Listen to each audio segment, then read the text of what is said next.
Boa noite a todos. Com muito orgulho que iniciamos hoje uma nova etapa da FACE e nós, da RS Educação, estamos felizes em poder participar dessa iniciativa, a Se Liga na FACE, que compreende a realização de diversas atividades online. A FACE é a Associação de Funcionários Aposentados do conglomerado Itaú Unibanco e nós buscamos em nossas ações o reconhecimento em ser um ambiente que acolhe o associado em seu novo momento de vida.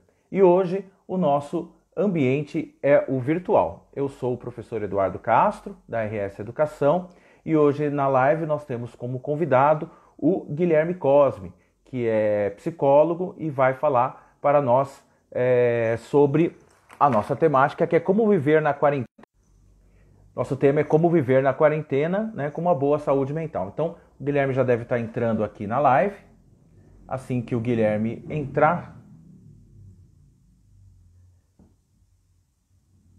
eu já adiciono ele aqui para nós começarmos a nossa conversa. Aqui. Vou chamar o Guilherme.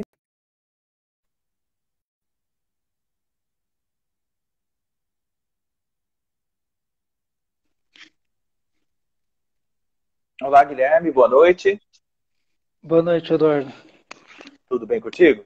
Bem, Vamos lá, vamos começar então essa nossa live de hoje, né? Apresentar aqui o Guilherme. O Guilherme é psicólogo com especialização em neuropsicologia. Ele é professor e coordenador do curso de pós-graduação em neuropsicopedagogia clínica da RS Educação. E também é sócio proprietário da Inself, assessoria em psicologia. Então, Guilherme, boa noite novamente. Muito obrigado aqui pela sua presença conosco hoje. A nossa temática, né, nessa primeira live aqui da FACE Online, é como viver a quarentena com boa saúde mental. Então, para começar, Guilherme, eu gostaria de te perguntar, o que é uma boa saúde mental e como que a gente pode promover essa boa saúde mental nesse período de isolamento social pelo qual todos estamos passando? bom, boa noite, Eduardo, novamente. Boa noite a todos. Obrigado pelo convite. Tá? A saúde mental, ela descreve a, a qualidade da nossa vida cognitiva e emocional, né? Diz respeito à forma com que nós administramos a nossa vida, como nós nos conduzimos na vida, na realidade, como nós gerenciamos as demandas da realidade, né, as alinhando com as nossas capacidades, né? Isso envolve um autoconhecimento, um conhecimento do outro, das situações, da realidade, né? Um conhecimento, uma leitura não só intelectual, mas também emocional, diz respeito à forma como nós conseguimos lidar com as demandas, as exigências do mundo externo, né? Lidando com as nossas capacidades e também com as nossas limitações, né? E E nesse período, então, Guilherme, desse isolamento que a gente vive, né? Que formas, né? Como que a gente pode, então, agir no nosso cotidiano, no nosso dia a dia, com as pessoas com as quais nós estamos convivendo, né, nesse período de isolamento, para promover essas ações, para ter, né, essa boa saúde mental, né? um primeiro, acho que no primeiro momento é reconhecer que estamos realmente todos numa situação que foge da nossa rotina, que foge do nosso habitual, né? E, e diante disso, não exigir demasiadamente de si e do outro, né? Acho que é um primeiro passo, diminuir as expectativas, né? Para não entrar num quadro de ansiedade, exigir de si mesmo uma postura firme, né? Completamente, né? Acho que é um primeiro ponto. O segundo, acredito, que seja alinhar, realinhar, reorganizar o nosso dia a dia com base nessa nova realidade, né? Procurarmos, tendo como parâmetro a nossa rotina até então estabelecida antes disso tudo, como tendo ela como parâmetro, buscar reestruturá-la, mantendo o horário de despertar, de acordar, né? O home office, se possível, se está fazendo ou não home office, mas se está respeitar esse horário do home office, assegurar o horário de descanso, de lazer, assegurar o momento de privacidade, né? O momento de estar com a família, ou com o parceiro, ou com a parceira, é reorganizar, manter a qualidade do horário de sono. Acho que não, se reorganizar essa realidade, mas partindo do micro, partindo do seu cronograma diário. Entendi. Né? Uma palavra, né, um termo que eu particularmente tenho ouvido muito falar, não sei se os associados que estão aqui conosco hoje também têm ouvido falar sobre isso, é resiliência. Estou ouvindo muito falar que nesses tempos agora de quarentena, nesse tempo de isolamento, até para que essa ansiedade não fique muito aflorada, nós temos que ter resiliência. Então, eu queria, Guilherme, que você falasse um pouco para nós o que é resiliência e como que a gente pode, né, exercitar essa resiliência nesse período. A resiliência é a nossa capacidade de transpor os obstáculos, de adaptação, de lidar com as situações de uma forma a buscar soluções perante os problemas, as dificuldades, né? Envolve você, sim, uma preocupação, aqui eu vou salientar a preocupação positiva, que seria essa preocupação positiva, né? Que é você se ocupar mentalmente, né? Pensamentos em busca de resolução, de planejamento, né? De ações, de decisões, de direcionamentos que estão dentro do seu campo de ação. É diferente daquela preocupação, a tão conhecida preocupação que nós temos, que é a negativa, que envolve justamente a ruminação desses problemas, dar voltas, né? Que diz respeito a você ficar dando um zoom, uma atenção aumentada às dificuldades, sem se atentar às possibilidades de solução e de resolução. Né? Então, a resiliência, ela acaba abarcando tudo isso. Essa percepção, essa atenção voltada, essa atitude a resolver os problemas, a reconhecer as suas capacidades e limites. Né? Limites do quê? Da minha capacidade de decisão e de ação. Né? Porque nós temos que decidir, uma coisa que nós temos que também ter como parâmetro diante de uma situação problemática, compreender, reconhecer aquilo que está dentro do meu campo de ação, aquilo que está ao meu alcance e aquilo que não. Aquilo que depende de decisão de terceiros, aquilo que foge do meu alcance ou da minha atuação direta. E me ocupar no momento presente com aquilo que eu posso fazer, com aquilo que eu posso resolver, com aquilo que eu posso manejar. Focar nisso. Então, a resiliência também envolve essa capacidade de você reconhecer aquilo que você pode fazer no momento. Né? Pode continuar, desculpa. E, consequentemente, inibir, refutar aquilo que se isentar daquilo que não lhe compete. Né? Nessa situação, nós temos uma série de condições que são externas, né, que dizem parte a um ordenamento que está fora da nossa possibilidade de ação. está fora da nossa possibilidade de atuação. Então, a resiliência ela teria a ver com essa capacidade de identificar justamente aquilo que nós podemos agir, atuar, aquilo que nós podemos modificar e aquilo que não. É isso, se eu entendi bem? Exatamente, né? Envolve justamente isso, esse reconhecimento de capacidades, o que eu posso fazer, o que eu posso decidir, o que eu posso agir diretamente no momento presente, e aquilo que não, os meus limites.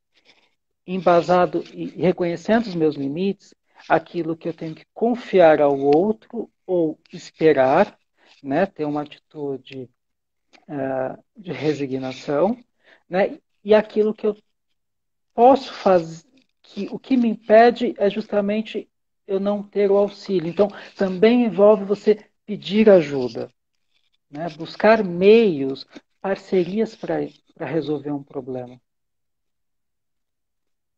Entendi.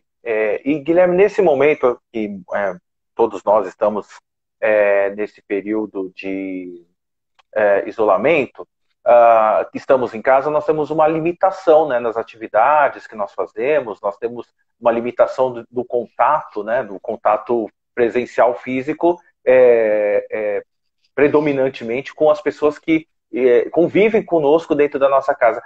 Tem maneiras que a gente pode fazer para não se sentir solitário, ou diminuir essa sensação de isolamento, diminuir essa sensação de que estamos sozinhos, né? Talvez eu passo um pouco por isso aqui na minha casa, eu convivo apenas com a minha mãe, então às vezes eu sinto essa necessidade de conversar com outras pessoas, de fazer contato com outras pessoas, porque a convivência com uma única pessoa chega uma hora que o assunto se encerra, o assunto fica limitado, né? Ficar falando, por exemplo, sobre a previsão do tempo todo dia é um pouco limitante. Então, que formas, que estratégias que a gente pode ter para se sentir menos solitário nesse momento, por exemplo?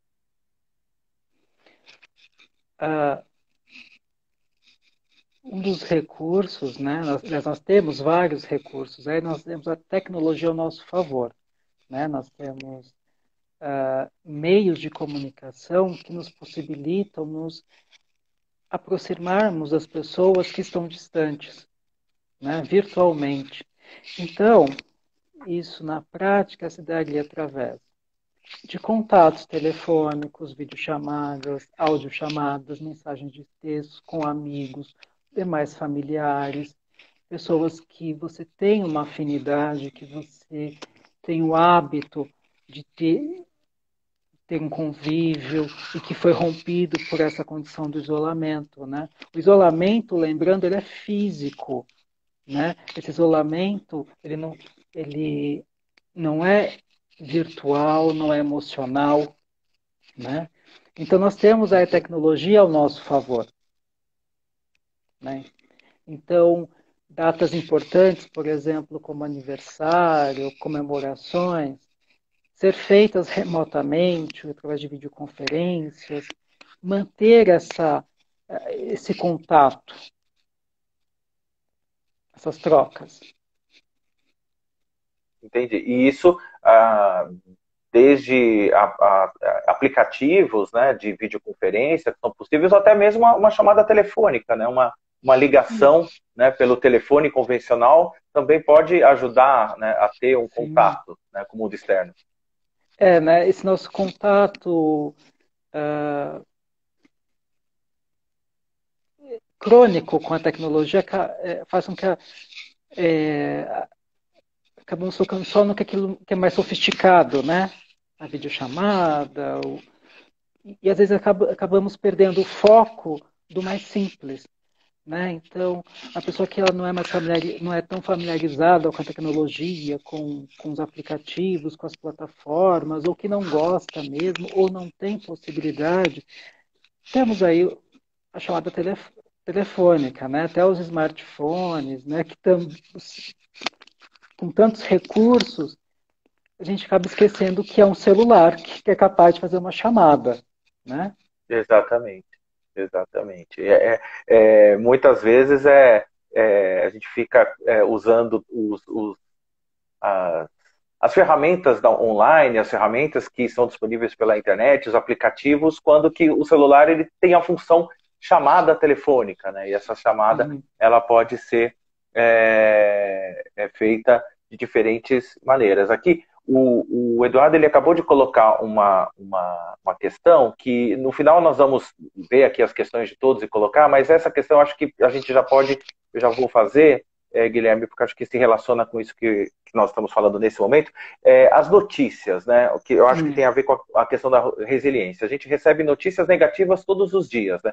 Número de mortos, número de casos aumentando, e isso é angustiante, né? Falar de mim, isso causa uma certa angústia, porque muitas vezes as notícias também, elas, umas às vezes conflitam com as outras, né? Então, como que a gente lida, né, com essa avalanche de notícias negativas que são apresentadas pela mídia diariamente? Bom, a notícia ela tem o seu papel, né? Sua importância. Acho que no primeiro momento é cada um de nós avaliar, fazer uma reflexão sobre a qualidade e a quantidade de notícias que são relevantes, qual a importância dessas notícias para a minha vida, para o meu dia a dia. Né? Pensando que informação e dados, a importância deles está ligado a que eu vou manejá-los, eu vou manipular esses dados, essa informação para fazer algo, então é se perguntar que informações são importantes, que informações são realmente válidas para que eu possa planejar uma ação, para que eu possa tomar medidas para me proteger e proteger a minha família, os meus, né?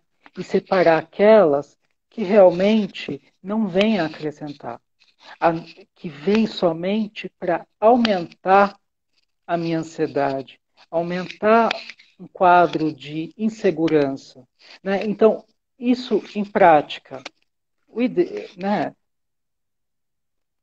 Nós somos assim invadidos por informações o tempo inteiro. Nós temos televisão, smartphones, computador, tablet. O que é recomendado? Que você busque, eleja um veículo, um noticiário, um canal que você tenha confiança, porque você também tenha também essas notícias falsas, os fake news que aí está circulando. Então, eleja ali um veículo de comunicação que você saiba que a fonte é confiável, né? Ao montar a rotina, coloque ali no seu horário, no seu dia a dia, um momento ou dois para você assistir o telejornal, ou ouvir, ou ler, né? Esse de confiança. Então, ou na hora do almoço, ou da manhã, ou do final da noite, eleja esses momentos, porque você sabe que as fontes são confiáveis e aquele momento é para isso. Nas demais horas do dia, nos demais momentos, períodos, evite. Evite notícias de sites que não são confiáveis, notícias que circulam nesses aplicativos de relacionamentos, de mensagens. Evite. Ter um momento para se informar, mas também reservar a maior parte do tempo para outras atividades, né? Não ficar com uma fixação, não ficar vendo notícias de maneira obsessiva ou compulsiva, enfim, isso não é bom para uma boa saúde mental, né? Não, porque você acaba abastecendo um conteúdo aí que são fontes ricas para a ruminação de pensamentos. E aí, consequentemente, esses pensamentos vão gerar uma carga excessiva de ansiedade, porque são conteúdos ansiogênicos, né? E que só vem a aumentar um quadro de insegurança, de medo, que não tem nada a acrescentar, nada a auxiliar, a ajudar. E justamente sobre essa questão do medo, tem algumas perguntas aqui sobre o isso, né? É normal a gente ter medo nesse momento, né? Como que a gente lida com esse medo que surge, né, em muitos de nós nesse momento, né, nessa situação de isolamento social, e como que a gente pode ter otimismo, né? Estou juntando aqui algumas perguntas que viram. Como que a gente pode ter otimismo frente a essa situação atual que gera muito medo, enfim? o medo, ele é natural, né? Ele é esperado. Então, não há como você controlar a sua emoção, não sentir medo. O medo é uma reação biológica, uma resposta neurofisiológica, né, do nosso organismo diante de a percepção de algo ameaçador, né? Então, e nós estamos numa situação, como eu disse inicialmente, nós estamos realmente numa situação que foge da nossa rotina. E tudo aquilo que foge da nossa rotina, foge do nosso cotidiano, foge daquela nossa zona de conforto, vai nos causar medo, né? A, a diferença está na forma como nós vamos responder a essa ameaça, responder a esse medo, essa percepção, né? Que é diferente de um quadro de ansiedade, né? A, a ansiedade, né, ela vem justamente quando nós nos deixamos tomar por esse medo. E como nós nos deixamos tomar por esse medo? Quando nós nos vemos sem meios para lidar com a situação, lidar com as demandas, não vemos como solucionar, não vemos uma luz no fim do túnel. Né? Você vai perdendo as esperanças, você vê que não tem solução para nada, que não. Então, isso vai gerando esse quadro ansiogênico. Isso está ligado ao quê? A uma falha perceptiva. Né? Lembrando, a resiliência, ela envolve eu conseguir, mesmo numa situação desagradável, eu consigo reconhecer, eu consigo direcionar minha atenção em busca de elementos que vão me dar recursos, tanto internos como externos, para lidar com aquela situação.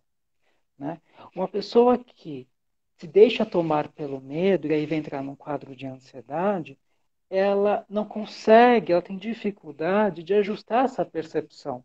Ela vai focar somente nos aspectos negativos, ela vai salientar os aspectos aversivos dessa situação. Né? Aí nós vamos falar dessa preocupação negativa, essa preocupação que não vem para nada, que ela só vai desgastando, só vai tomando tempo, que seria para você buscar uma solução. É, é, eu acho que é isso mesmo. E até aproveitando aqui um comentário do Luiz Fabro, que ele comentou aqui uma coisa que eu faço, né, que é desativar no smartphone aquelas notificações de aplicativos que chegam, né? Quando a gente instala um aplicativo, tem aplicativos que já vêm, né, de fábrica com celular, de notícias, né, e que vem mandando para a gente, né, aquelas notificações automáticas. Então, eu faço isso, eu desativo todas essas notificações automáticas, porque senão a gente é bombardeado, né? Mesmo sem querer, você pega o celular para olhar o WhatsApp ou para olhar um e-mail e tem lá as notificações, e eu, pelo menos, tenho a notificação na tela, eu me sinto ali, né? Deixa eu olhar o que é isso, deixa eu verificar isso, acaba sendo um fator de ansiedade. Eu tinha notado aqui, a Ângela tinha perguntado sobre crianças no nosso convívio, né? Crianças em casa. Como que a gente pode passar otimismo para a criança que tem em casa? E aí eu já emendo, né, numa uma questão que eu tinha feito para a gente discutir, que é o relacionamento com as pessoas em casa. Né? O relacionamento com as outras pessoas que estão com a gente no nosso convívio, né? E dentre essas pessoas, né, quando tem criança, como que a gente pode, então, lidar com essas pessoas de uma maneira que seja mais positiva, de uma maneira que seja mais harmônica e, sobretudo, com as crianças, né? Como que explicar para elas nesse momento e deixá-las, né, mais otimistas? A criança, é necessário que você deixe ela se expressar, né? A criança, você tem sempre agir com verdade com a criança, né? Não criar uma fantasia, não criar um cenário ilusório, né? Você tem que tratar com a verdade com ela, dizer a verdade. Claro, dentro do repertório dela, né? Então, como fazer isso? a criança ela está com uma angústia, ela está com uma dúvida, ela está percebendo, a criança, ela geralmente, ela é mais espontânea, então ela vai perguntar. Ou ela vai ter comportamentos ali, vai ficar mais quieta, se ela é uma criança mais extrovertida, de repente fica quieta, fica moada, você vai perceber, você vai chegar. E a criança, ela vai se abrir, né? E aí você pergunta para a criança o que ela está sentindo, qual é a dúvida, o que ela quer saber, e deixa a criança falar. Por quê? Porque aí você vai conseguir assimilar que tipo de linguagem você vai falar com ela. Ela mesma vai trazer esse repertório. Né? Porque muitas Uhum. dúvidas em relação à criança é como dizer essa verdade e até onde eu vou. Ela responde, ela traz. Então você sempre pede para a criança explicar, mas como assim? Eu não entendi. Me explica melhor, me ajuda a entender. E aí você vai pegando os termos que ela usa e o que realmente ela está preocupada. Você não precisa, aí sim você utiliza o vocabulário dela e você não se estende. Você não vai além do que ela realmente quer saber ou além do que ela demanda. Entendi. Né? Entendi. Em relação às demais pessoas, né, ah, é necessário você compreender as pessoas, a máxima, não julgar. Né? Como fazer isso? Primeiro, entender que se está difícil para você, está difícil para todos. E nesse grupo de todos inclui as pessoas que você convive. Geralmente, né, acabamos fazendo isso de uma forma inconsciente, mas a gente fala muito do país, do mundo, da cidade, né, do grupo de pessoas, falando que todos estão preocupados, e esquecemos de incluir na prática as pessoas que estão do nosso lado. Nós agimos com ela e esperamos delas atitudes, ações, como se elas não estivessem incluídas nesse todo que também está passando por uma aflição. Também está tendo a sua realidade, o seu cotidiano, o seu emocional mexido por essa realidade que se impôs. Né? Então, é lembrar disso, que essa pessoa também, essas pessoas que estão em volta, né, também estão passando por isso. E que isso também está mexendo com elas, né, no primeiro momento. E, e com essas pessoas, principalmente relacionamentos difíceis, né? Às vezes você está com uma pessoa do lado que é uma pessoa mais negativa, né? Ou que tem um humor, não tem tanto um bom humor, ou tem uma dificuldade de perceber soluções, né? Como lidar com essas pessoas, né? Como eu disse, a máxima, não julgar, tentar compreender essas pessoas, né? Ah, ler nas entrelinhas o que está ocorrendo com ela, né? Porque uma pessoa que tem uma dificuldade em se relacionar, ela está expressando, ela está projetando uma dificuldade dela. Ela está expressando. Quando uma pessoa vai lá e te pressiona, te acusa de algo, ou tenta se colocar numa posição máxima, né? Ela, de alguma forma, ela está expressando alguma fragilidade que ela está tentando encobrir, né? Alguma demanda dela. E outro ponto, pessoas difíceis, né, geralmente são pessoas que nos colocam em situações que nós temos dificuldades também de lidar. Então tem a nossa parte também. Lembrar que essa pessoa difícil que você está convivendo, em outro contexto ou para outras pessoas, é uma pessoa fácil de lidar. Então, por que para você é difícil? Porque essa pessoa ela traz algo ou te coloca realmente em situações que você tem dificuldades. Né? E aí, o ideal é que você também se conheça. Reconheça o sentimento que essa pessoa desperta em você e faça uma reflexão. Né? Se for uma. É... Não, desculpa, pode completar. né? Claro, numa situação de embate, numa situação, como fazer, conta lá uma reflexão, né? Isso pressupõe que você tenha um tempo e espaço para fazer isso, né? Agora, então, vamos dos acontecimentos, como conduzir isso, né? Se você, aí é o autoconhecimento, se você vê que você não tem condições de lidar com aquela pessoa naquele momento, de uma conversa colorada, você vê que você não tem condições de apaziguar ou de ter uma conversa racional, né? Ou seja, aonde aquela fala, aquela discussão, ela é puramente uma expressão, um esvaziamento emocional, o ideal é que você se retire. Que você reconheça que você não tem condições de conduzir e lidar com aquela conversa com aquela pessoa naquele momento. Então você vai se retirar. Então, a melhor como lidar com aquela pessoa, não lidando. Então, assim, se retira. Se respeite, respeite a pessoa. Então, olha, não tem condições de falar nesse momento, dito que está, isso pode progredir, a conversa está muito acalorada, se retirar. Esperar os ânimos acalmarem, refletir, e aí tentar retomar aquele ponto, retomar o motivo que gerou aquele incômodo, né? Então, para você não entrar numa disputa, né? Não alimentar aquela dinâmica ali. Entendi. Tem várias questões aqui. Eu vou ver se eu consigo fazer aqui uma condensação.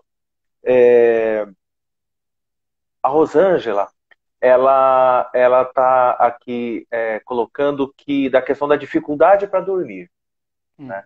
Dificuldade para dormir ou dormir menos que o normal, né?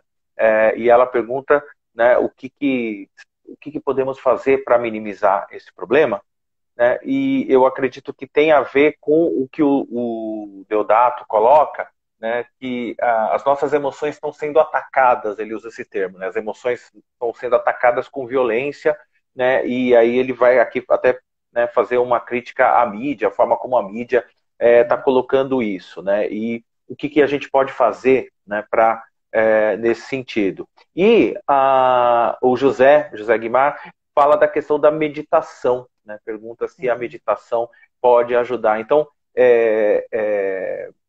quero que você comente, Guilherme, mas talvez a meditação seja uma maneira, seja uma forma para quem tem essa prática, ou para quem se interessa por ela, que possa ajudar na questão da ansiedade, que possa ajudar nessa questão da insônia, possa ajudar no medo, né, na forma como a gente lida com o medo. Né? Gostaria que você comentasse um pouco sobre a meditação e como que essa questão da insônia, do medo, da ansiedade, como que a meditação pode, né, se é que pode, né, queria te ouvir, nos ajudar nisso. A meditação, ela é uma ótima ferramenta, né? Tanto para a ansiedade, como você disse, para o sono, para melhorar a qualidade do sono, para o relaxamento, para essa reflexão que eu havia dito, para um autoconhecimento.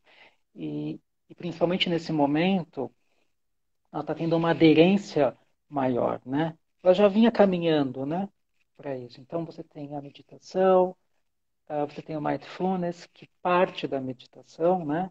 Essa atenção plena. Então, a meditação, ela, ela tem vários métodos, práticas, né? Voltadas para você não só relaxar, mas para você também fazer um treinamento mental, de atenção, né? Você tem atenção plena, que trabalha atenção flutuante, atenção focada. Então, a meditação, ela vai muito além do relaxamento, né? A atenção, ela envolve uma grande circuitaria ali, neuronal, que mexe, já sabe, virtualmente com toda a nossa mente, né? Ela ajuda nos processos mnemônicos também, na memória, tanto na consolidação da memória, no resgate da evocação da memória.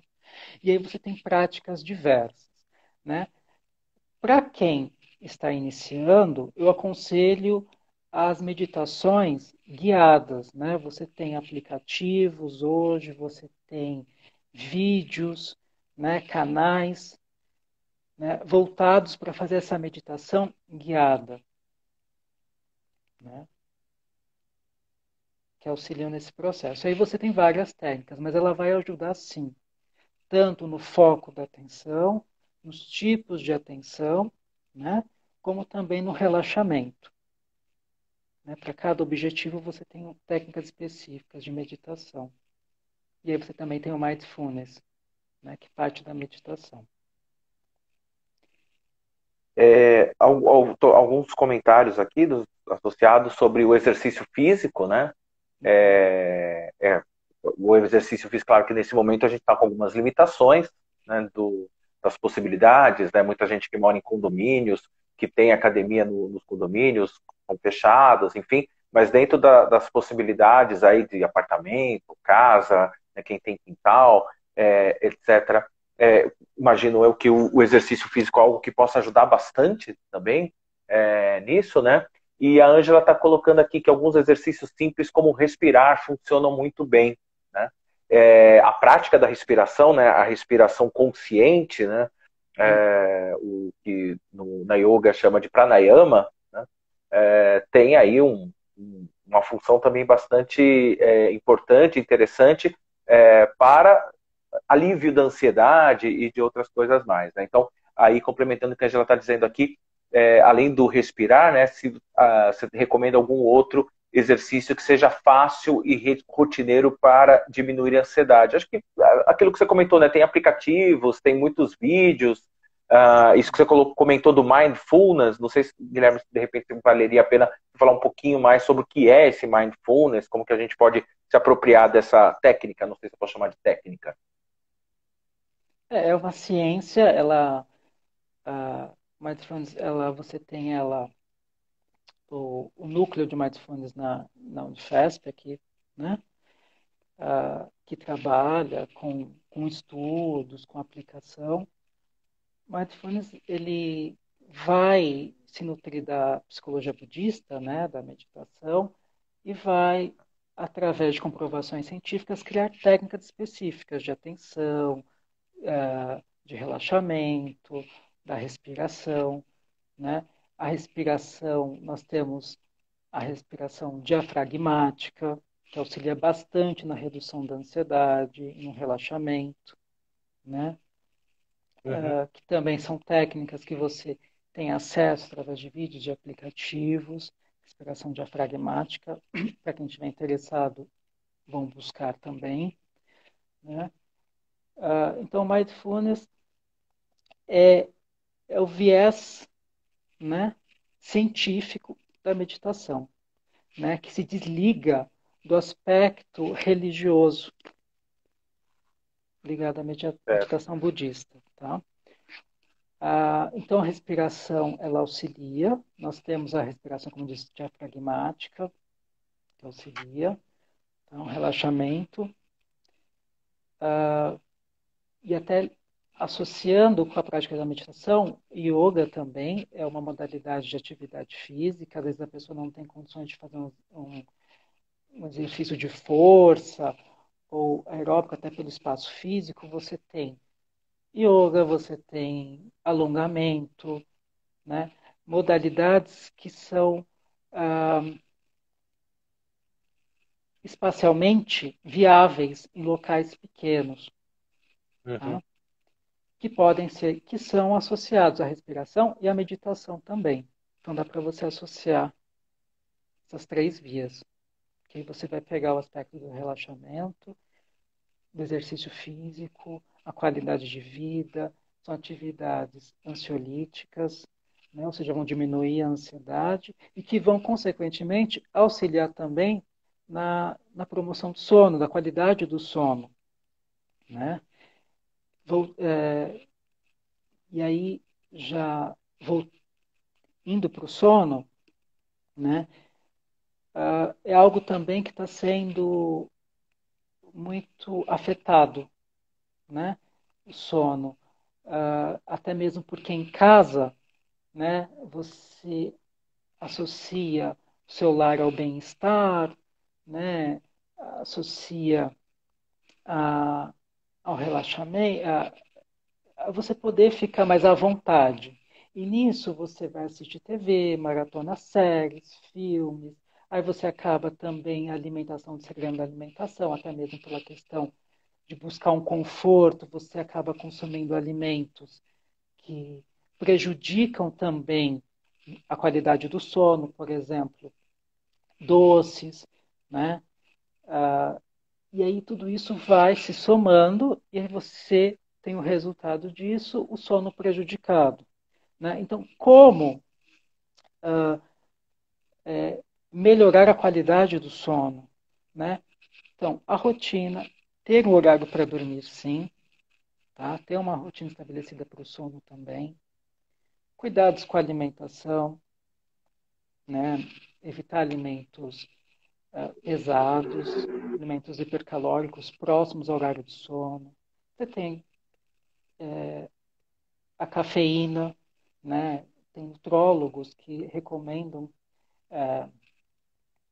que você deixe de consumir cafeína 5 horas antes da hora do sono, né? Então, você contar da hora que você vai dormir, 5 horas antes é o limite para consumo de cafeína, né? Claro que isso vai de organismo para organismo. Você tem os próprios aparelhos, o celular, o tablet, smartphone, deixar de consumir, de estar online, de estar ali ativo pelo menos 1 hora antes, já para a mente, os olhos irem descansando, né?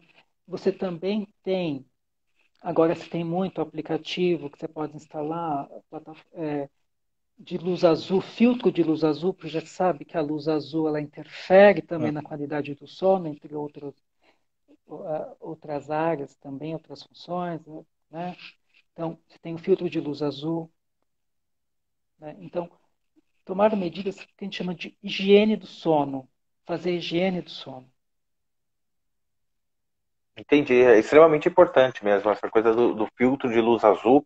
Eu tenho aqui no celular, eu ativo, né? Quando chega uma determinada hora da noite, eu percebo como faz diferença, né? Como ficar menos cansativo, né? A visualização da Uhum. tela quando está com menos luz, quando a gente está no período noturno. O Deodato fez aqui um comentário de que ele acredita que estamos no momento de redescoberta do modo de viver. E acredita que sairemos mexidos em busca de novos modelos de relacionamentos. Né? Todo momento na história da humanidade em que houve guerra, ou uma pandemia, uma peste como agora, uma grande dificuldade, foram momentos em que valores foram revistos, formas de se relacionar foram revisitadas e talvez realmente seja esse um momento em que sairemos, né, a gente não sabe quando, até aqui emendando no comentário do Antônio, a gente não sabe quando que a gente vai sair disso. Uhum. Possivelmente a gente pode ter um período longo por aí. E para finalizar, assim, última pergunta, até o Antônio está dizendo aqui que depois das 20 horas não acessa mais o smartphone. É uma ótima estratégia, né? Justamente para Uhum. essa higiene do sono que você comentou, Guilherme. Para encerrar, porque a gente tem uma limitação aqui no Instagram, né? É no máximo 1 hora, né, a nossa live. Então, para amarrar assim e fazer uma última pergunta, eu vou aproveitar aqui a pergunta do próprio Antônio. Como podemos nos preparar melhor para uma longa espera? Visto que possivelmente só quando a gente tiver uma vacina que a gente vai ter assim uma garantia melhor de romper com o isolamento de forma mais definitiva, embora a gente não saiba se isso vai ser definitivo ou não, mas enfim, como que a gente pode se preparar para uma espera que pode ser possivelmente longa?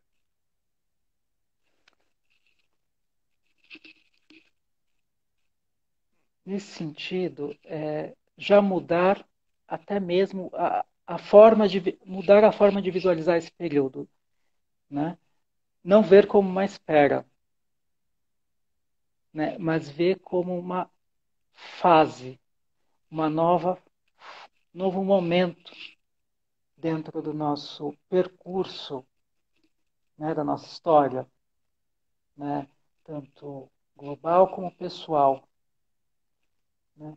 Então, como nos adaptarmos, como nos reinventarmos, como conduzirmos nesse novo momento, que como qualquer outro momento, como qualquer outra fase da nossa vida, né, as que passaram, as que virão, tem um começo, meio e fim. Então, não visualizar este momento como uma espera, como uma antessala ao momento que se avizinha. Não, nós já estamos no momento, nós não temos que esperar. Nós estamos Uhum. vivendo o vão dos acontecimentos. Então, assim, é uma nova fase. Como toda fase vai acabar, vai vir outra. A mudança, ela já está ocorrendo. Então, é viver esta fase, é ter uma atitude de eu já estou vivendo, eu já estou caminhando. É uma fase e vai passar. Isso todos nós temos certeza que vai passar. Né? Mas não, Entendi. né? Então é nesse sentido, né? Eu não digo, entre aspas, ver como uma não é bem normalizar, mas ver como uma fase como qualquer outra, com as suas dificuldades, com seus dissabores, mas que também tem ali seus desafios e aprendizados, né? É não ver realmente esse momento como uma prévia de um momento seguinte, não ver como uma prévia, mas assim um momento já em si, né? Porque Até, tira essa conotação, essa ansiedade, essa expectativa de que estamos no limbo, vamos dizer assim. uhum. Nós não estamos no limbo. Exatamente isso, né? Porque justamente pensar dessa forma que a gente está esperando algo acontecer, esperando acabar, esperando pós-pandemia, só gera ansiedade, porque como não sabemos quanto tempo viveremos essa situação do isolamento, e muito menos como vai ser, né, esse processo de retomada, né, dos contatos mais diretos, isso gera ansiedade, né? Fica muito ansiedade. Isso. É não ver essa situação, esse momento, como um abismo entre uma lacuna entre dois momentos. Não é. É um contínuo. Tá certo, Guilherme. Queria muito agradecer aqui a sua presença em nome da Face. Né? Acredito que foi muito interessante tudo isso que você trouxe para a gente, uma forma de pensar, né? De como lidar com esse momento atual, como que a gente pode ser mais resiliente, como a gente pode ser mais compreensivo com o outro, como que a gente pode viver melhor, né, com as pessoas que estão em nossas casas e como que a gente pode então ter essa saúde mental preservada ou como que a gente pode ter essa boa saúde mental nesse momento de pandemia. Então, mais uma vez, muito obrigado, Guilherme. E então, para finalizar essa nossa primeira live aqui do canal da Face, essa é uma iniciativa para tentar amenizar a situação de todos, a situação emocional de todos nesse momento. Né? Então, a Face toda semana vai realizar aqui uma live com temas de interesse e queremos deixar claro que todo o esforço, né, que nós da Face estamos fazendo de ser um ambiente que acolhe o associado nesse momento de vida. Queria agradecer a todos por estarem aqui, pela audiência conosco, e esse vídeo, né, essa live, ela vai ficar disponível aqui no canal da Face para quem quiser rever e para todos os outros associados que por acaso não puderam ver aqui ao vivo para que possam ver depois. Então, boa noite, obrigado novamente, Guilherme, obrigado a todos os presentes. Até a próxima Obrigado, semana. Eduardo. Obrigado a todos. Boa noite. Tchau, tchau.